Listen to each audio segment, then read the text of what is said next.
जय जगन्नाथ। सांस्कृतिक महान पर्व अट्रीर मकर मेला खोर्धा ठारू 13 किलोमीटर दूरतार जातीय राजपथ में पड़े बाघमारी। बाघमारी ठारू दक्षिण पूर्व 3 किलोमीटर दूर में प्रसिद्ध शैवपीठ हटकेश्वर एक पर्यटन स्थली भाव परिचित। यही हटकेश्वर शिवंक मंदिर ठारू किछि दूर में अट्रीर उष्म प्रसवण अवस्थित।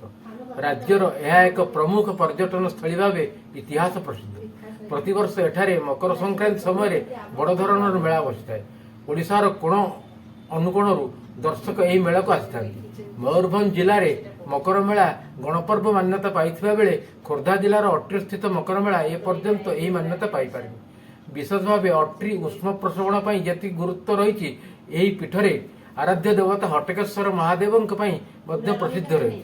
लोकमुखरे हटकेश्वर हाटकेश्वर नाम अरे मध्य प्रसिद्ध लाभ करछथि। एही परिप्रेक्ष्य रे बाघमारी ठारे एक महाविद्यालय नाम हटकेश्वर महिला महाविद्यालय रखा जायछि। भौगोलिक तथ्य अनुसार मानचित्र रे 20.15 डिग्री उत्तर अक्षांश और 85.15 डिग्री पूर्व द्राघिमा सूचित करुथिबा स्थान हेउछि अट्री।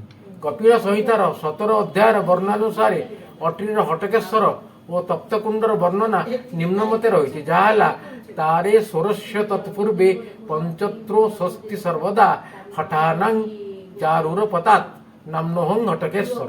यार पद्य रूपर मर्मानुवाद हेउछि बांकोई ग्रामे तारेश्वर पांच त्रुष एठारु दूर पूर्व दिगरे तार शोभंती श्री हटकेश्वर।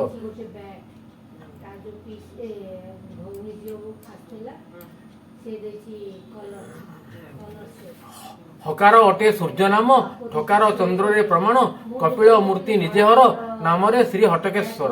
अट्रीर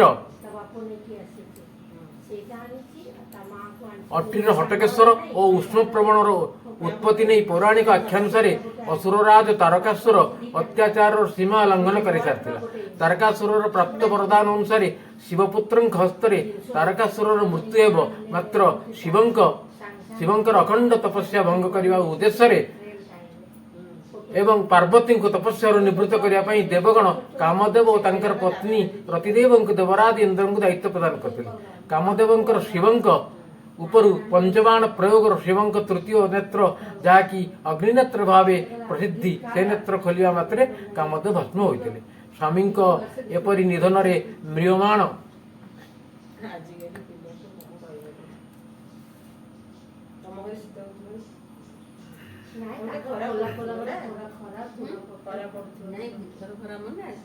स्वामी एपरी निधन रे म्रियमाण होई रतिदेवी क्रोधाश्रु विगलित होई जमा हेबा सह धीरे धीरे उत्तप्त होगा लगी एवं ताहा फुटिबार लगी। परवर्ती समय टिक बंद कर कुंड निर्माण करा जाई कामदेव नाम अनुसार नामित हैला एवं रतिदेवी क्रोधित अश्रु जमा होई थिबा जोगु ताकू तप्तकुंड बोली मध्य कुआगला। पर यह अपभ्रंश होई कुआकुंड नाम परिचित होइछि। कुआकुंडर एपरी नामकरण पछरे लोकमुखरे कहानी शुणा मिलता है। अट्री गाँव में कुलाल नाम गोटे ब्राह्मण बास करते। से अनेक पाप कार्य लिप्त थे। थरे से हटकेश्वर मंदिर भीतर को आसी महादेव को दर्शन समय गोटे काऊ मंदिर भितर हठात बाहरी आसी देहरे बाजी बाहर को उड़ी जाता। से समय ब्राह्मण निज और अपकर्म पश्चाताप करने सह आउ पापकर्म करें शपथ करते। काउटी मंदिर भीतर बाहरी मुखशाला पर बसला मात्र पिलामान टेका पथर माड़े से उड़ी उड़ी से तप्तकुंड पड़ जाता। से दिन ठारू यह कुआकुंड नाम नामित होता। जय जगन्नाथ।